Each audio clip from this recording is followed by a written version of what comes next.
moving that fourth wall and we're putting those inside the zone. MyT! MyT!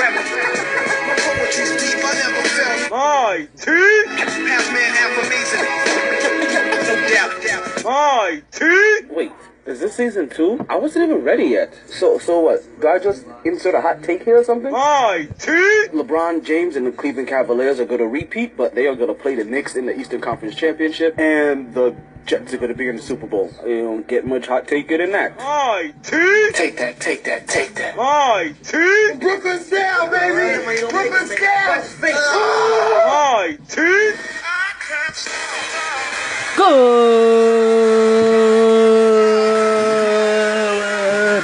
evening and welcome back to another edition of the MyT Sports Podcast.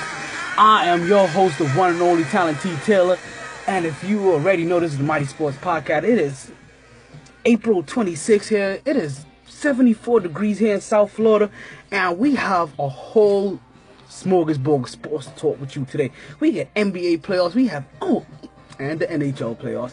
We get to talk some NFL as the draft is right around the corner. We talk some baseball as not only is it the beginning of the baseball season, but there's some moves that have been going on that we need to talk about. And we even get to talk about some NASCAR. So you know what I say, regardless of that time, regardless of that weather, it's always a good time to talk some sports.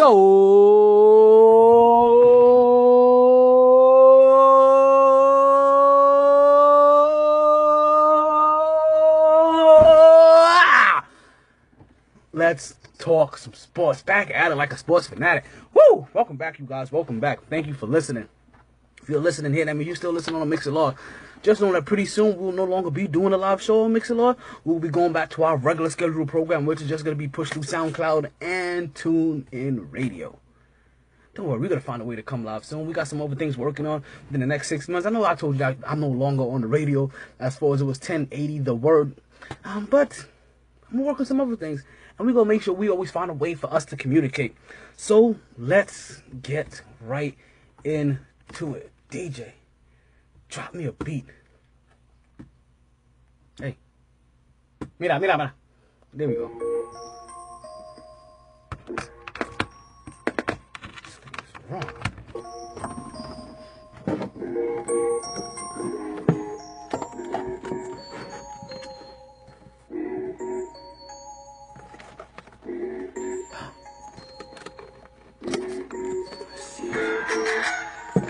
Okay, so here we go. We have the first game of the playoffs that we're going to talk about. And really what it is right now is the first team to be eliminated. And that are the Indiana Pacers. Yes, folks, the Indiana Pacers are no longer in this playoff series. They have managed to be swept by the Cleveland Cavaliers. And not for nothing, what this end up boiling down to, like, listen, this is like LeBron James, like 12th, 10th sweep in the first round. This is they gonna call this his 7th, and I say they, but they are gonna call this his 7th playoff appearance. And to be honest with you, or 7th straight playoff appearance. And to be honest with you, or finals appearance, I should say. Let's get the vernacular 100% correct here. So let's get this straight. I only personally consider this his 3rd if he makes it. Yes, folks. Listen, I keep telling you that time period in Miami was like calling somebody's college career. Like, he went there and absolutely just padded his numbers and padded his stats and played on some super duper contending team to try to win a championship. And you know what? I'm not knocking him for it. I'm just saying that I don't have to give him the full-blooded credit that most people generally get, for making it to the finals. This is a little something that I kind of have to take away for that. But, it is his next time going to the finals, and I can't take that away from him. I'm not the finals, but he is moving on, and this is his 10th straight sweep. If you, like I said, you got to keep on the first round, or however long it's been. So we're going to keep calling it whatever it may be called. Indiana Pacers no longer in the playoffs. LeBron James and the Cleveland Cavaliers have moved on.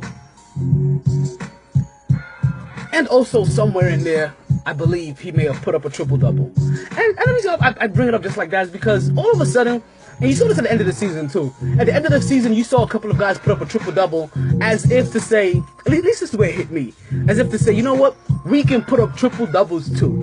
Which, yeah, a lot of people can put up a random triple-double, but nobody really does it for a whole season. And that's what Russell Wilson has done. Even though his team managed to be eliminated already from the playoffs, and we discussed this. Remember, we listen, hold on. We discussed this.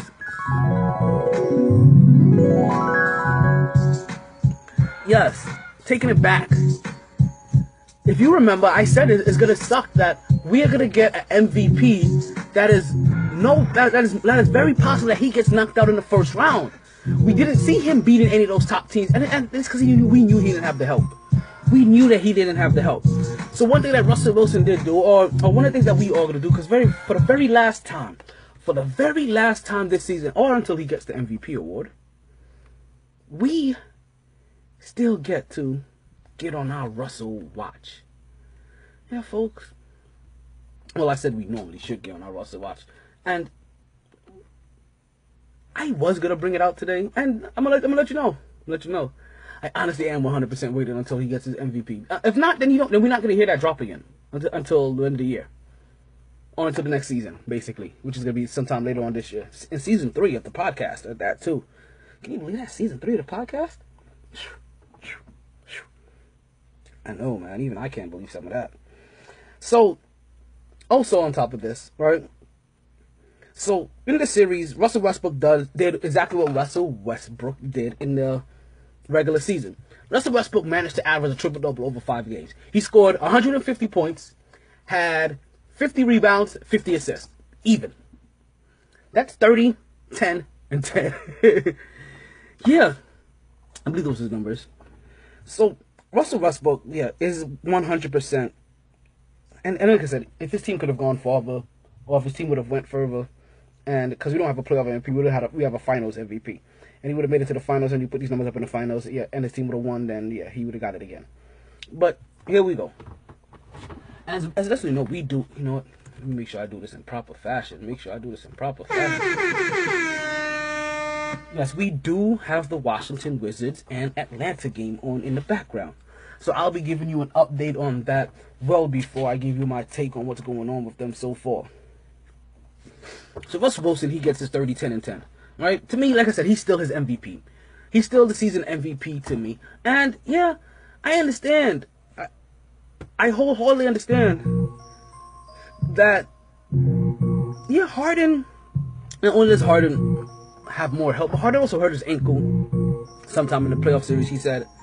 So he's not 100%. But listen, they're the third team to close out their series so far. So we have Cleveland beating out Indiana. We have Houston, and we have Houston closing out OKC. Everybody else, we'll get to everybody else. So there's only one other team that has closed out their series already. So James Harden and the Houston Rockets are going to benefit from getting some kind of rest, as the 3 seed, right? They are going to be waiting on whoever's winning that 2 matchup between San Antonio and Memphis, which is most likely going to be San Antonio, and then we'll have San Antonio going on to play Golden State again.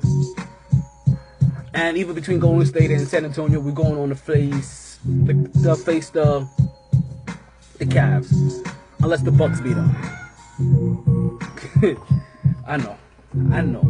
That boy is loco, I say. But that's something else to address.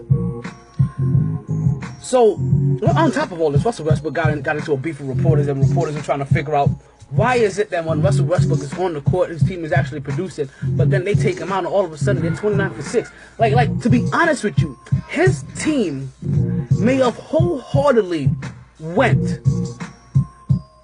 like 100 for 25, maybe 100 for 30.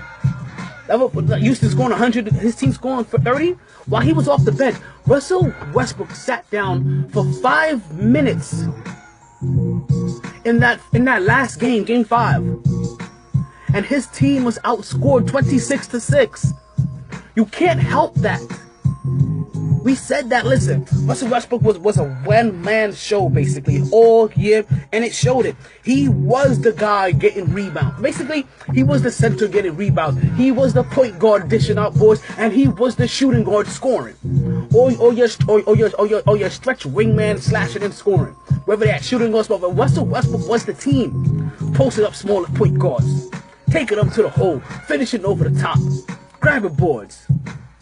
Just saying. He should be getting MVP. But you know what's one thing that's most surprising to me? Is this Beverly Westbrook beef that is very much real. It is very, very, very, very, very much real. And I think you guys forget it somewhere. I think I may have reminded you already once, already during the show within the last month or so, that Patrick Beverly, remember when Russell Westbrook went out a couple of years ago, Patrick Beverly was the one that was responsible for cutting him low and injuring him. This is the time that we're talking about. I believe they still had Harden and I definitely know they still had Durant, because Durant didn't leave till last year. So that's always curious to me now of how that goes, knowing that Russell Westbrook and James Harden, you know, are still fans of each other. They're still friends. But Russell Westbrook and Beverly, they hate each other. And listen, they both make valid points. I'm like, yo, dude, I dropped 40 on you, and yeah, it took you 36 shots to do it. So, all in all, I still scored 40 on you, and it still took 36 shots to do it, and your team still lost, and they're still at the playoffs, and I'm still MVP. So, you know what I mean? They're basically they're just waving around their manliness in different ways, and they're basically saying the same thing, because honestly, they negate each other in this case, right? Like in this case, like what they do kind of negate each other. So we're gonna leave that as it is. And so while we're talking about this, right, we talk about the NBA. I hope you guys know that the NBA app right now has all of the playoff games for free. Right now, I'm not watching it through the NBA app, which is really weird. Right, because they have all of the games for free, except for the games that are on NBA TV. The NBA app have all of the NBA games for free, except for the ones that are on NBA TV. They should be getting a Richard Cranium Award for that one. I haven't given that out in a while. They should have gotten this. Right? So, danger zone. I know. Thank you. So what happens here is you get to catch all these games, right? All the games that are on TNT, you catch on the NBA app. And when you catch it, they don't have conventional views. When you watch the games on the NBA app, following with the TNT broadcast does not have conventional views. So they have this action view, which is their standard view, or they have this mosaic view, which is a four box view, which is what I end up watching when I watch them. I end up watching the most when I watch them. Now, while it's all fine and dandy to watch, you know what? I kind of find a new way to watch it all of a sudden. And wholeheartedly, it's because I was doing a little bit of app surfing earlier today, right? Let me sidetrack a little bit before we head into break. I was doing a little bit of app surfing, and it caused me to, because I was a little surprised, and you may be surprised, that I didn't have more sports apps. I had some, and trust me, the places that I go for my sports, like all the comments, it's not really more on television, more than it is the stuff that I'm looking up on my phone or listening to. But, you know, things that you said, a lot of things that you need to see, and I realized that I wasn't seeing some of the stuff that I wanted to, because I'm trying to catch some more baseball. And in the midst of trying to catch baseball, like Bob Carter would be proud of me on that one. Right? In the midst of looking for baseball, I found an alternative broadcast of the NBA game, the Washington and Atlanta game, that is currently at halftime, with Washington winning 50-49. Very close game. On commentary, I'm hearing is Steve Buckins and Phil Chenier. I don't know who any of these guys are for CBS, but you know what? It's good for me. I found out now there's a way I don't have to listen to Reggie. And that's really what that matters to me. There's a way that I don't have to listen to Reggie. And you guys know how much I listen to Reggie. And like I said, so I did a lot of things. I downloaded a lot of apps. Like I downloaded the UFC app. I downloaded the PGA app, which is kind of having some issues navigating. The MLB app, which is what I was really looking for. And they have a game, because I was looking for that Yankees game that's coming on today versus Boston. and I really want to catch that. But I did learn in there as well that the MLB app gives you a free game of the night every single day. So for somebody like me that's kind of wanted to watch baseball, I now at least have a way that I can watch at least a game every day. There's a way to watch. I didn't say I'm going to. There's a way. We're going to go to break real soon. Let me finish this up. I downloaded the NHL app, I downloaded the tennis app, and the soccer app. And I'm going to tell you, out of all of them, right, I really do like the NFL app. And I know I didn't say I downloaded that one because I already had the NFL app. And I like it for the same reason why I don't like the NBA app. For the one reason I don't like the NBA app.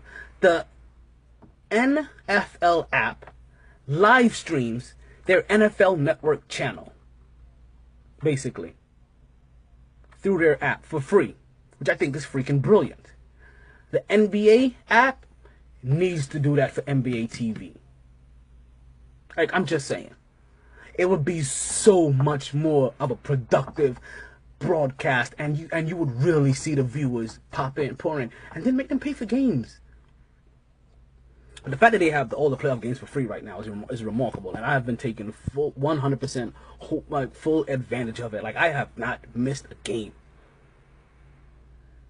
We're gonna head into break. When we come back, we're gonna talk back, and we're gonna get into some more NBA. We're gonna get into some football, as I keep telling you that the draft is right around the corner, and I got little nuggets. I got some mighty morsels, as I like to call them. I got some mighty morsels. That and more when we come back. Let me put you in a game. Being taken advantage of isn't a game, and it needs to stop. Aren't you tired of being ripped off by those other guys? Then head to Multiverse Video Games and get the value you deserve on your games and gaming products. Your games cost money, and you shouldn't feel like just giving them away. So why continuously buy a membership for prices and deals that you should be getting anyway? Multiverse Games not only has fair pricing and great trading deals, Multiverse has a wide variety of games, not just all your popular next-gen titles, but also all your favorite old-school titles and systems, starting as early as Atari and Nintendo to as current as PlayStation 3 and Xbox 360. And yes, that does include PlayStations, GameCubes, and Xboxes in between. They've been family-owned and operated for over 10 years, just off the intersection of 183rd and 7th Avenue in the Nurses Registry Plaza. That's conveniently located at 830 Northwest 183rd Street, Miami Gardens, Florida 33169. Believe it or not, just 5 minutes from Sun Life Stadium, $7.90 the ticket, and oh no, let's not forget Tootsie's Adult Entertainment Center. Multiverse Games, where you save more so you can play more.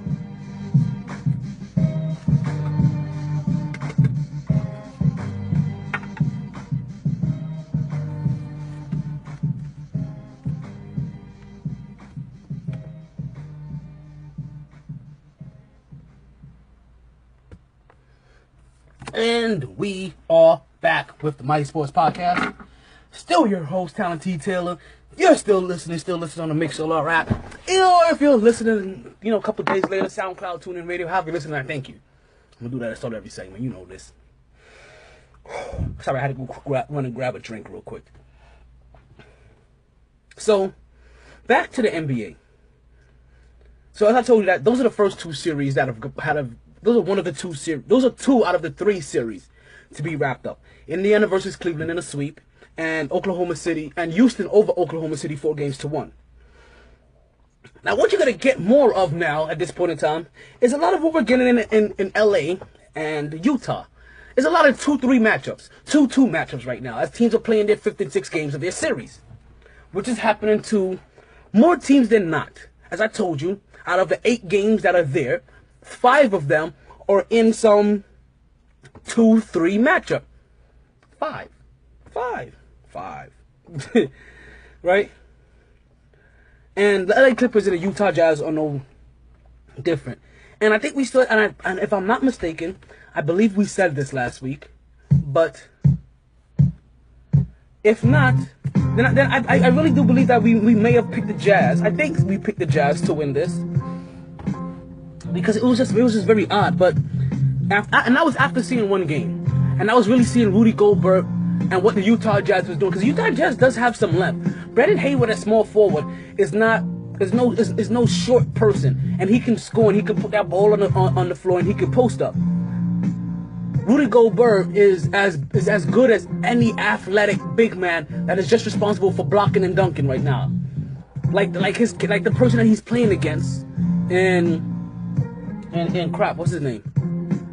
From LA Clippers, DeAndre Jordan, or his counterpart in Miami, Whiteside. You know, he's in that category of centers right now, which is a good category of centers to be in, which means that Rudy Gobert is not just is somewhere between a top 10 and a top 5 quarterback and a top 5 center. He may be top 5, based off what I'm saying. Athleticism and blocking and finishing, because the guys like the Brook Lopez of the world, we're not counting them anymore. The Lopez twin brothers, right? We're looking at guys like Kyle Anthony Stein. Is he playing center? I can't remember. I think he's playing power forward. But we're looking at guys, but you know what I'm talking about, these big men, these hybrids of big men now. But now when you talk about center, defensive wise, they're like, hey, hop and dunk, hop and finish, hop and finish. And this guy definitely does that. Don't need a back to the basket move, doesn't need a post game, doesn't need anything else but to hop, and finish. And because you're not being demolished and beat up by guys that have post games now anymore, then guess what? These hop and finishing centers are what we're gonna get used to. Like, basically, it's the reason why JaVale McGee has a career all of a sudden again. You understand, if Marcus Camby was around now, Marcus Camby will probably be considered the best center in the league, based off of the skill set he came into the league with when he came into college. The boy that was in Chicago, then New York, and now Phoenix. He starts with a C, I believe his name is Tyson Chandler.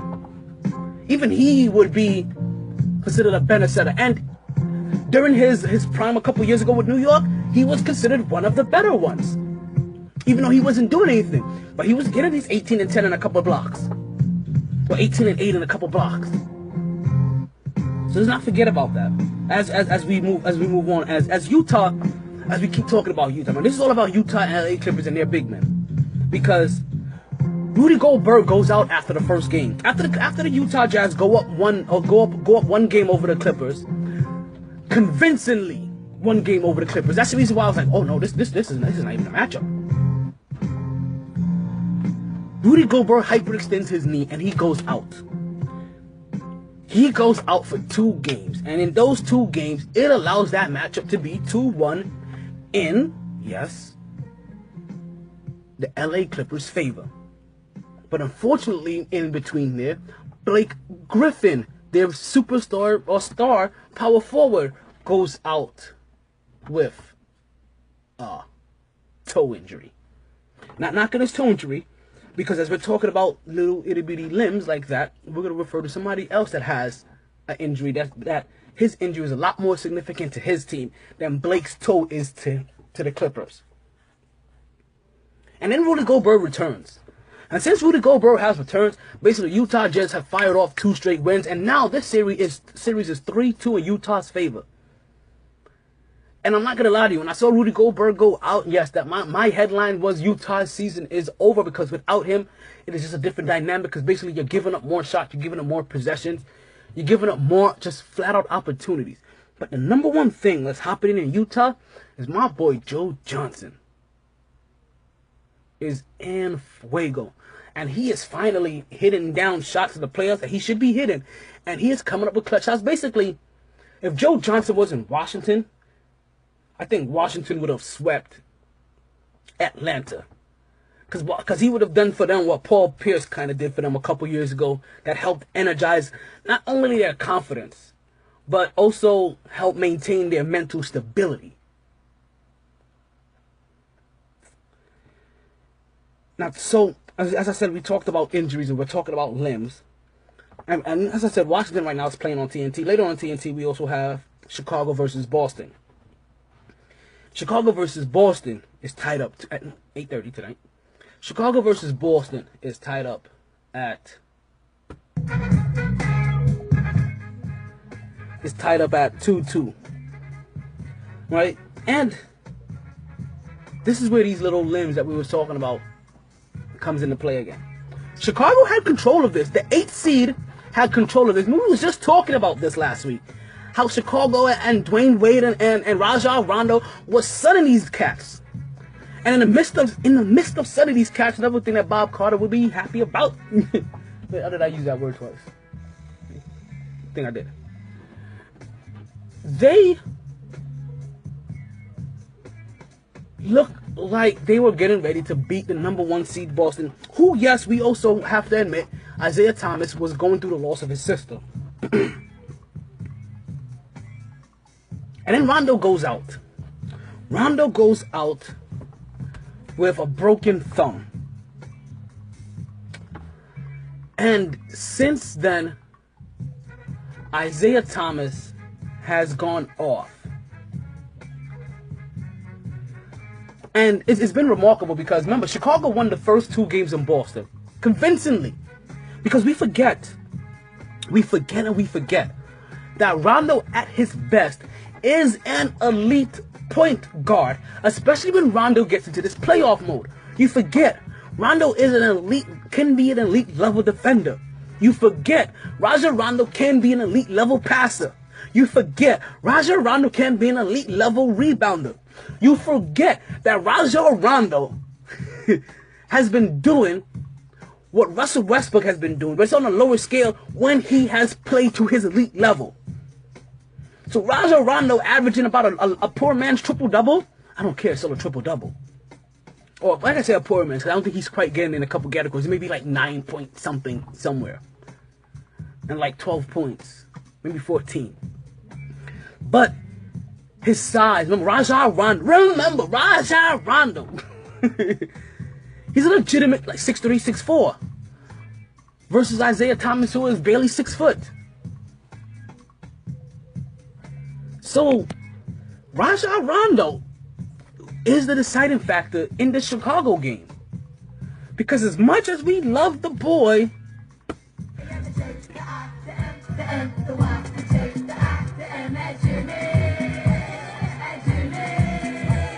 Jimmy Butler, as much as we love him, we don't know if he has what it takes with just Dwayne Wade to get Chicago over that top.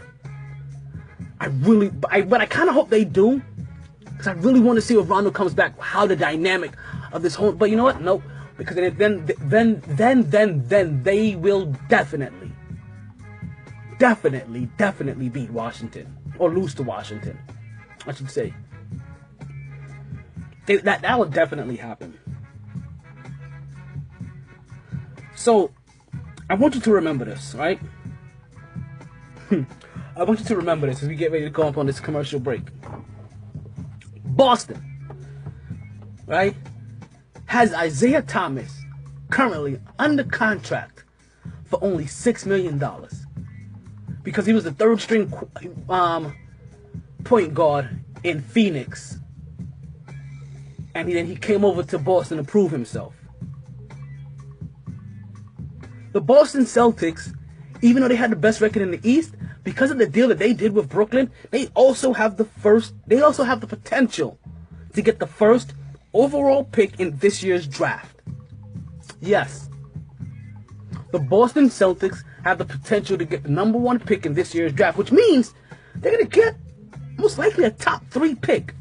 Definitely top 5. And if I'm not mistaken, within the next couple of years, they have a stockpile of picks. Alright, ready for the kicker? There's a star very close to home that I may not be too upset being involved with those picks. We'll talk about that and a little bit more when we come back from this commercial break. What did Phil Jackson say? Nobody's safe? They didn't join this team to win championships or become famous. They joined because there is important work to be done, and only some able to do it. They are brighter, better educated, led, and equipped than any team in history. They are doctors, lawyers, engineers, technologists, and combat troops. all prepared for whatever comes their way. You'll find them where the lights don't flash, and the only contract they sign is with themselves and their country. One day, they may be asked what they did to make a difference in this world. And they can respond, I became a soldier.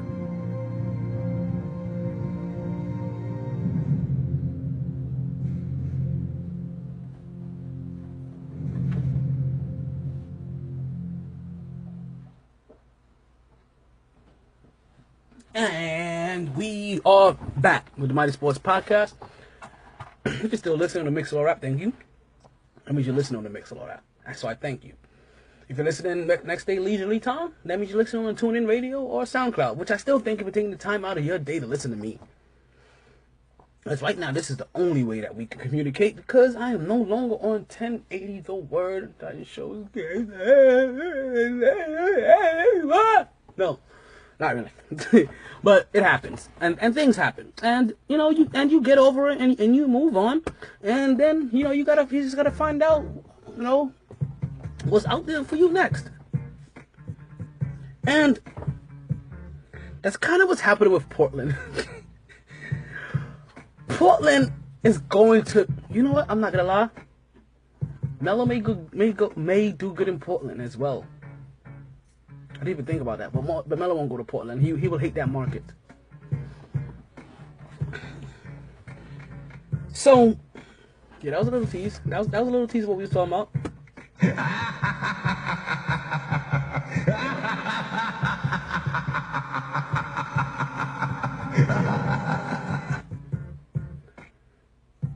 So, the Golden State Warriors faced off against the Portland Trail Blazers, and this is the third series to have been completed in this NBA playoffs, as the Golden State Warriors have swept the Portland Trail Blazers in. Look, this is another sweep, and what it was just too much Golden State. It was too much Golden State that, to be honest with you, didn't honestly need Kevin Durant. So to see Kevin Durant come and back and play at the end of the season, try to get some rhythm, and then go out with that calf strain, because he's probably overcompensating, right? If any of you out there have had any kind of injury like that and still had to do a physical activity, me, myself, and I used to be in the Army, so yeah, I know all about your body being all kinds of unbalanced because you're trying to force balance through the injury, because you're being pushed and degraded by the people that's supposed to be your management and superiors and trying to help build you up as a soldier, but instead they find the time to degrade you because of your injuries. But it's okay. It's okay. I'm pretty sure you're all good in theirs. But so it was really hard to see Kevin Durant leave and come back, go out with the injury and come back and just go out again with the calf injury. But then he still came back. And I'm like, why did you come back? Which I understand, it was limited minutes, which to me that's the only justifiable way to do it. Put him in some limited minutes just so that you can get his legs underneath him, get him flowing, get him used to the feel of stuff without having to worry himself, because in their next matchup, where they're going to be playing who I'm expecting is going to be Utah, they still may not need Kevin Durant. They may need him. Who knows how Brandon Hayward matches up? But, it would be nice to have Kevin Durant out there for Houston. For Utah. What you could definitely do is want him out there for San Antonio. Which just basically, I think San Antonio will beat Houston. I'm not doubting them. They just keep finding ways to be in the playoffs once again for the 20,000th straight year. Greg Popovich has made it to a finals, or made it into the playoffs with his San Antonio Spurs. Like Tim Duncan and beyond. Now he has the Claw Kawhi Leonard. We'll talk about that in a minute. Actually, literally, we'll talk about that in a minute. So that's mainly the big thing there. Is like, I'm just not too happy with seeing him come back to not really be needed. So yeah, we move on. Sorry, let's move straight on. Memphis and San Antonio. That's a 2-3 series.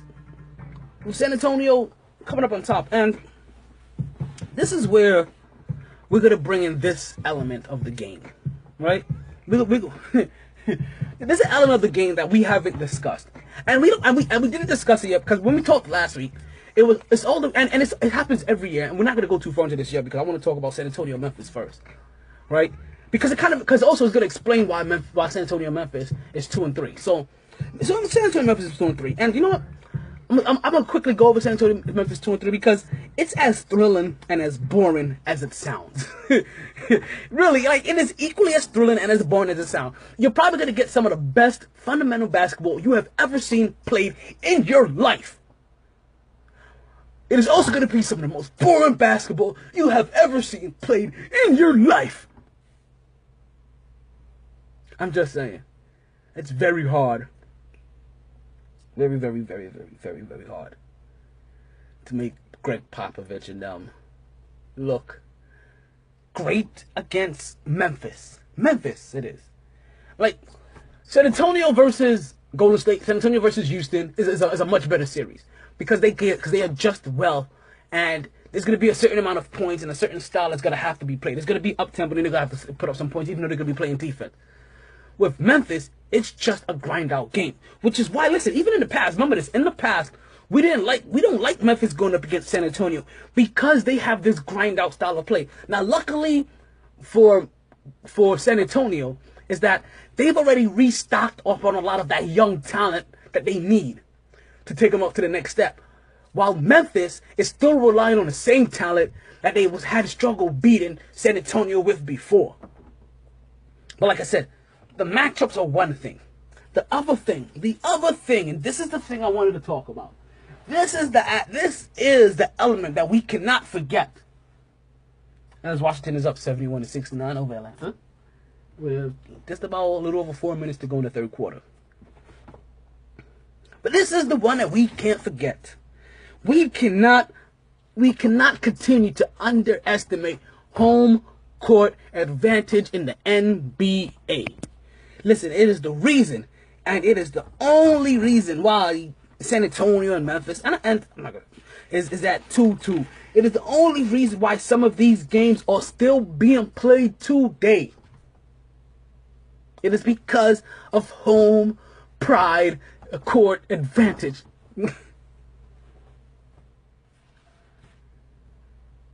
Take that. Right, so, right, speaking of home court, right? Speaking of home court, we'll take a quick break away from basketball for a minute. Did you hear what this 5-time champ shortstop of my beloved New York Yankees, Derek Jeter, is doing? Did you hear? Him and a management and a group of people, Bush, the race car driver, I believe, and a bunch of other people, let's get it on, or buying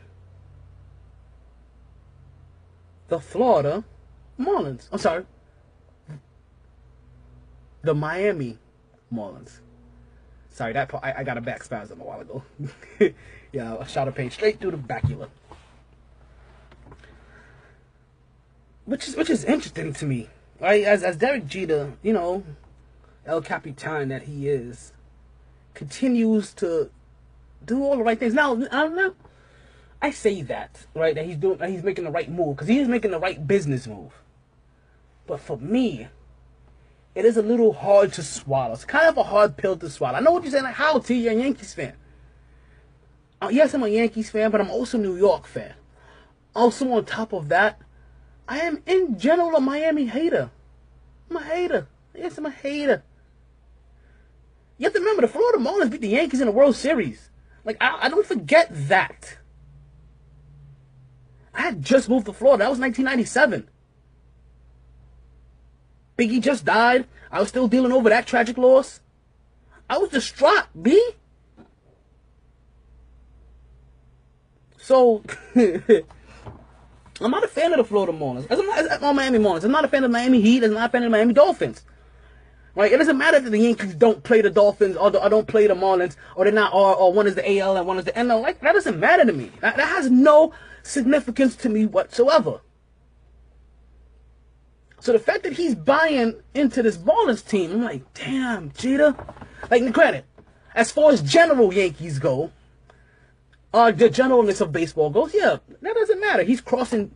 Not only is he crossing teams, but he's crossing leagues, and he's coming south, and he has a place down here, a compound down here already, in St. Petersburg, Florida. You know what I mean, something like that. So, because you know they do their training camp up here, so I believe he has a place up here. And so does Darrell Revis, you know, as well. You know, so it definitely kind of takes me the wrong way, because I want to root for you.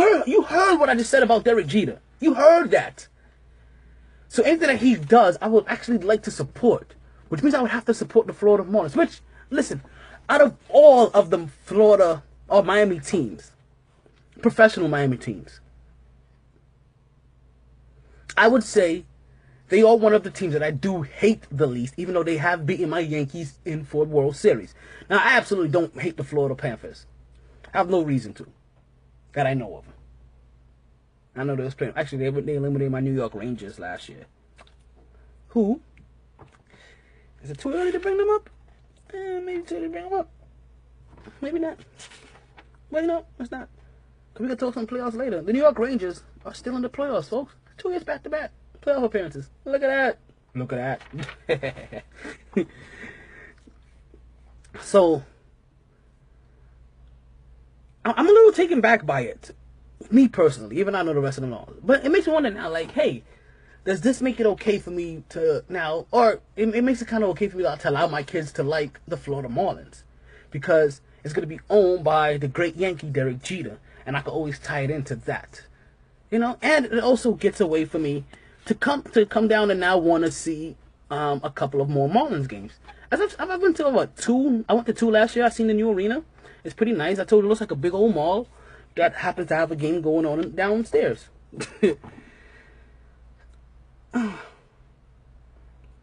So moving on, right, before the next break. But we're not going to get too far into it before the next break comes. But currently, as we talk right now, and I know you guys are probably wondering, actually, no, we got just a couple of elephants in the room. Right, yes, the game is on right now, and I know we're wondering, first thing you're probably wondering, yeah, the podcast is a little bit early today. We started at 7:30 today instead of 8:30. I got some things I wanted to do. I wanted to get this knocked out of the way, and then, you know, go about my business. I needed to have a little bit of freedom. I'm expecting some company, and I wanted to make sure that I was able to give this company my undivided attention from the moment they were here to the moment they left, to be honest with you. And secondly, the second elephant in the room, right? So yes, the podcast is a little bit earlier than normal. The other elephant in the room, that intro, man, I'm not gonna lie to you guys. I have been meaning to address that intro since the middle of football season, and I tell myself this as I hear it. But then we start the show, and I kind of forget, and I kind of get sidetracked. Sometimes I leave myself notes. This time I didn't leave myself a note for it, but mentally I've been meaning to address this, because I don't know how you guys are even still listening to me after the intro says. And it's there so all you guys know and remember that I said that the Jets were going to go to the Super Bowl, and that the Knicks were going to play the Cavs in the Eastern Conference Championship, and that the Cavs were going to win the championship this year. You heard me say all of that. It's on record. I can't deny it. I can't hide from it. But you know what I can do?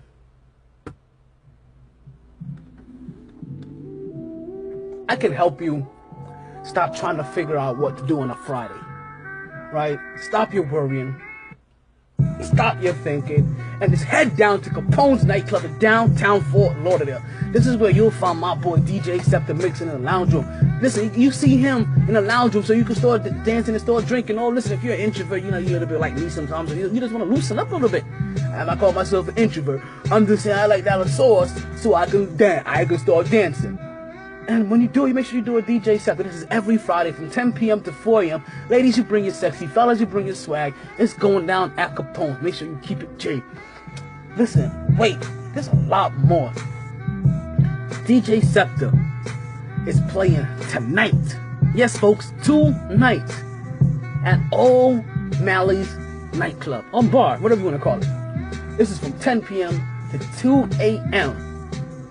What about Thursdays? Yes, you can find DJ Scepter on Thursday at O'Connor's. Yes, O'Malley on Wednesday, O'Connor's on O'Connor's on Thursdays. We got Capone's on Fridays. Oh My Lanta on Saturdays. No, I'm sorry.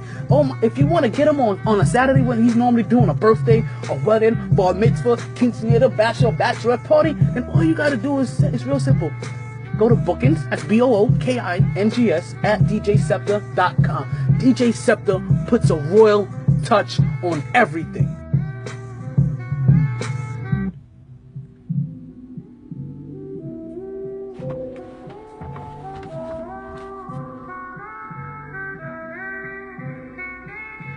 $83.79. End of the third, Washington.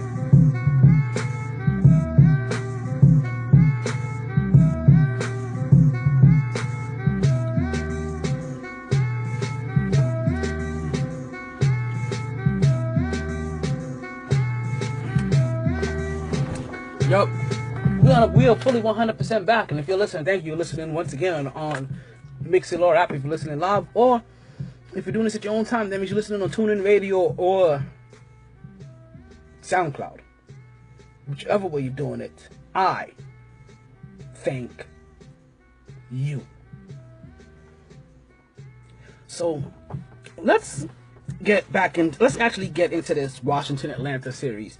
A game that we're talking about is on right now on TNT, because that game also started ironically early. That game started at 6:30. Right? And from here on out, like I said, we're gonna see it continue. We're gonna see this pattern. As I told you, a lot of these teams were 2-2, 3-2, 3-2, 2-2, some combination of 3-2 or 2-2. Right? And this game was no different. We have Washington Atlanta tied at 2-2. And even though it seemed to show that Washington took an early lead, we can't once again, it's underestimated home court advantage. And home court advantage is even more so relevant or prevalent when we're talking about teams that are the 4 and 5 seeds, the 3 and 6 seeds. For some odd reason, because those two teams are so usually normally matched. Normally when we get the early series being done, it's normally with the 1 seeds, right? And the 2 seeds, the 1 and 8, the 2 and 7. It's the 3 and 6 and the 4 and 5 that normally has to drag out just a little bit more, because the discrepancy in talent isn't that far off, or the difference in talent isn't that far off. You know what I'm saying? Jamaican came out of me a while ago. I'm saying it. You understand? So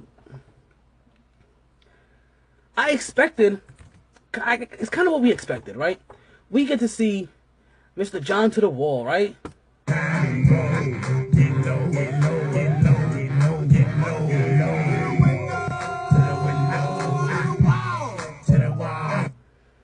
Yeah, we seen he's done what we expected Wall to do, right?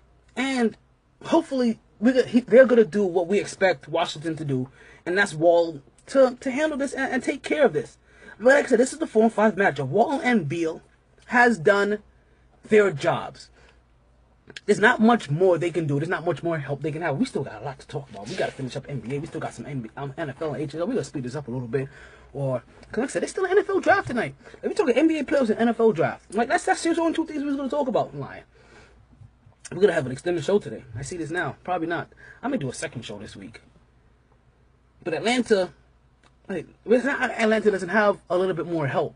Atlanta still has all-star and former, 3-time defensive champion, a rebound champion. He made it to the NBA Finals, and Dwight Howard's Paul Millsap, who's been a star. We have Dunleavy Jr., we have Tim Hardaway Jr., and we have Jose Calderon. Now, the reason I bring up Tim Hardaway Jr. and Jose Calderon, because they are part of the game that I like to play. How many former Knicks players is on another team being successful? And there's where Tim Hardaway Jr. and Jose Calderon falls in. As well as having the young point guard Schroeder and Bazemore. So, like, the numbers could wear on you. And that's what it seems like, can happen. Also, home court advantage. So, I won't be surprised if Atlanta comes away with this. We're just expecting that Washington is going to be the team that finishes out because of how talented we've seen how John Wall is. John Wall just may also fall into the same category that Russell Westbrook is. But let's remember this. As we talked about James Harden getting all of these damn MVP votes, we ain't hear a lot talked about the guy that was also right up there with him and named John Wall, who's putting up similar numbers. Just saying. Right, so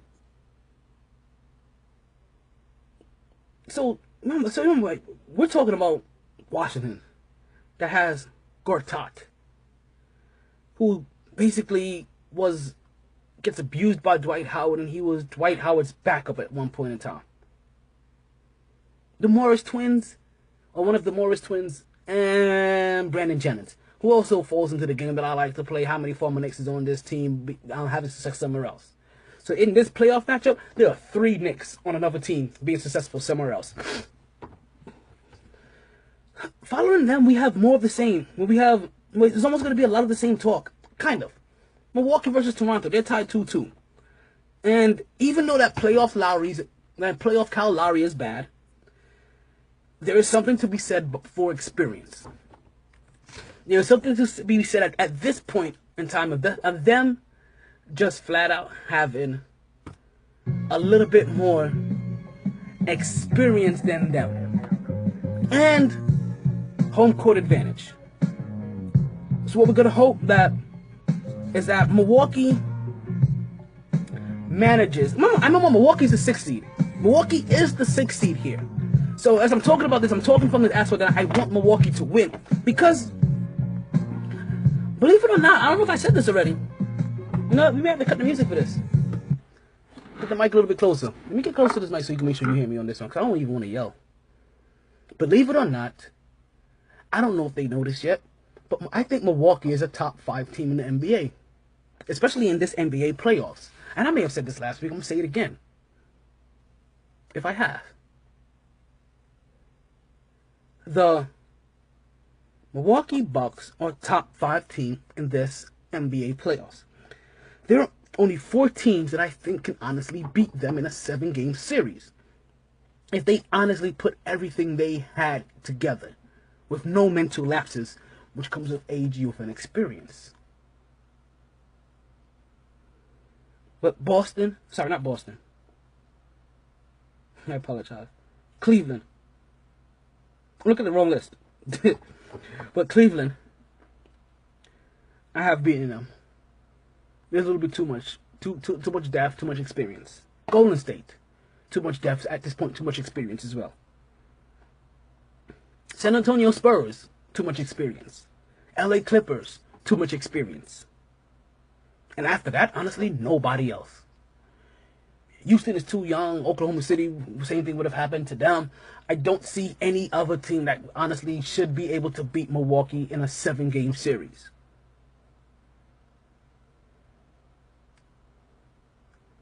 So, I don't even think you realize this. I've mentioned them. There's only one team in the East that I mentioned. Like, I honestly believe that they're the second best. You understand? Like next year, they should be the second best team in the East. That's basically what I'm saying here. Like, if they don't meet these expectations, like, these are the expectations I have for them. They should be the second best team in the East next year by record. Now, because of how the playoffs are, they'll probably be, because I think the seeding is that you can't get higher than number 4. But if they do now allow you to be seeded by your record, at least those top 4 teams, then Milwaukee should be the second best team in the East. I'm just saying. This is unless play that music again. Alchemist. Where can we go, Alchemist? Unless the Celtics go for broke. Now, being a New Yorker, being the New Yorker that I am, Brooklyn all day, I bleed a shade of gray that nobody else can say. You know what I mean? Brooklyn. Unless say this again. The Celtics go for broke. Now, like I said, me being the Brooklyn person, the New York head that I am, I'm not a big fan of boosting up anything that involves Boston or that whole New England area. As you can hear me say, there's really only two areas that I really dislike. Is whatever goes down here in Miami and what also goes up there in New England. Patriots, Celtics, Red Sox. Hate them all. But the Celtics really want to go for broke and try to win a championship next year. And the Knicks really want to rebuild. Like, really, really want to rebuild. Then, knowing what's going, like, there's no surprise what's going on with Melo right now, right? That he's going on with some issues with his baby mother, and they are possibly going to be separated as he has cheated on her and got another chick pregnant. Right? There's no surprise about that. But there's one thing that we do know about Melo. Melo kind of wants to stay in the semi-big market because he has a no trade clause in his contract. So the reason I bring that up is because you can't just trade Melo. It'll be somewhere that Melo is willing to go. Now, as I told you that there's no surprise with how with Melo's feelings. The surprise is what's going on with Kristaps Porzingis, because he skipped out on his player exit meeting and didn't sit down with Phil Jackson and them guys. And he flew back to Latvia to go play for the Latvia national team, who they don't want him to go play for. Now listen, normally I'm all cool with this, but I'm okay with him playing for his Latvian team. But you know what? For a guy that was drafted as high as he is and has the potential that we're saying on him, he is so far showed 2 seasons of the inability to stay healthy. And you know, they said the best ability that you can have is availability. And right now, he is not available for his team as much as they need him, especially if they're going to go forward. And just to remind you, what did Phil say? We talked about this earlier in the show. Nobody is safe. So, if the Boston Celtics really want to go for broke and the New York Knicks, you see I'm going at this, really want to rebuild, I do believe that the Boston Celtics has somewhere around 3 draft picks in the first round in the next 2 years, or within the next, because you can't take draft picks up on back-to-back draft years in the NBA. But they have 2 this year, and they have 1 coming up in a couple of years. I say if you can trade Melo and Kristaps Porzingis for all of their draft picks, which one of them could possibly be the number 1 draft pick this year because they have the Brooklyn Nets draft pick, then if I'm the Knicks, then yeah, I do that trade. I'm telling you right now, because the Knicks need to reset their culture, and it's obviously that Kristaps Porzingis, just like J.R. Smith and just like Iman Shumpert, clung onto Melo just a little bit too much, and a little bit of what Melo has, like a little bit of Melo's stardom has rubbed off the wrong way on these younger players, because I think that and also Derrick Rose being able to, Derrick Rose coming in and being unaccounted for, it has rubbed off Kristaps Porzingis the wrong way, and you can see that he's starting to do some of the things that has also happened to some of the more recognized stars in this league, because this is the kind of behavior that they think that can go on in New York unpunished. So I said the biggest punishment sent it to Boston. Now, like I said, part of the reason why I don't mind this, and I don't mind just gifting Boston players like Melo, like Kristaps Porzingis, and seeing if Melo can go chase this thing for the next 2-3 years, is because if the Knicks really need to rebuild, it's going to take them just about that long to start getting relevant again. And trust me, people want to play in New York. It's just that what's going on in New York isn't attractive for anybody to want to play in New York. So some things are going to have to change. So we're going to skip over what's going on with the NHL right now. I'm going to get right into the NFL. Well, listen, let's do this. Let's do this a little bit of justice, because New York Rangers are in the playoffs, and we're about to see the start of all of these playoff matchups, where we have New York Rangers versus the wild card New York Rangers. That'll be playing the Ottawa Senators. The Washington Capitals take on the Pittsburgh Penguins, and both of those games are going to come on at 7 and 7:30 tomorrow. I'm glad I covered it. There was some significance of why I wanted to bring that up. They are playing at 7 and 7:30 tomorrow. Finally, NHL playoff game that I want to watch, and the New York Rangers is going to be on tomorrow. at 7 o'clock.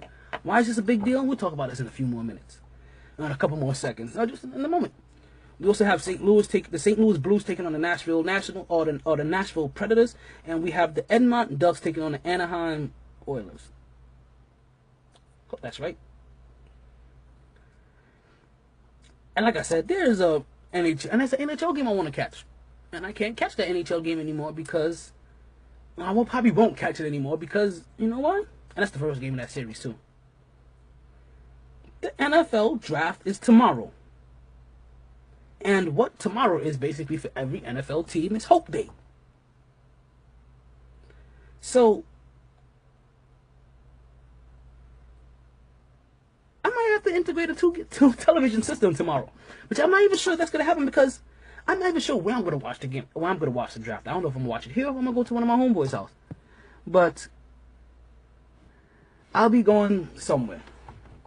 Now, the draft is here, and I really hope that things go on smoothly because we have Marshawn Lynch going to Oakland. We have Peterson going to New Orleans. We have Miles Gabbert that's going to be projected to be the number 1 pick. Deshaun Jackson, the number 1 QB. We have Jamal Adams that should be the best safety. Jonathan Allen that should be one of the best defensive ends. Howard being the best tight end. And this guy, Malcolm McComb, as quarterback that's popping up the draft board. But also, keep note.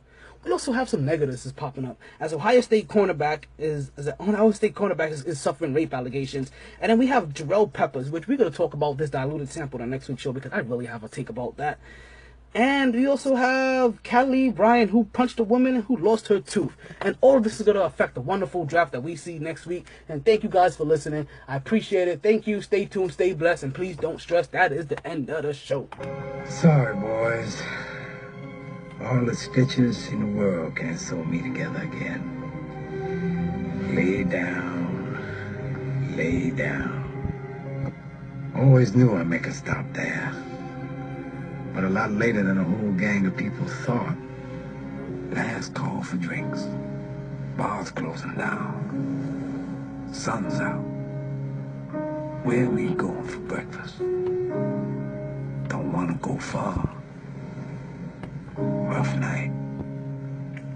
Tired, baby. Tired. MyT.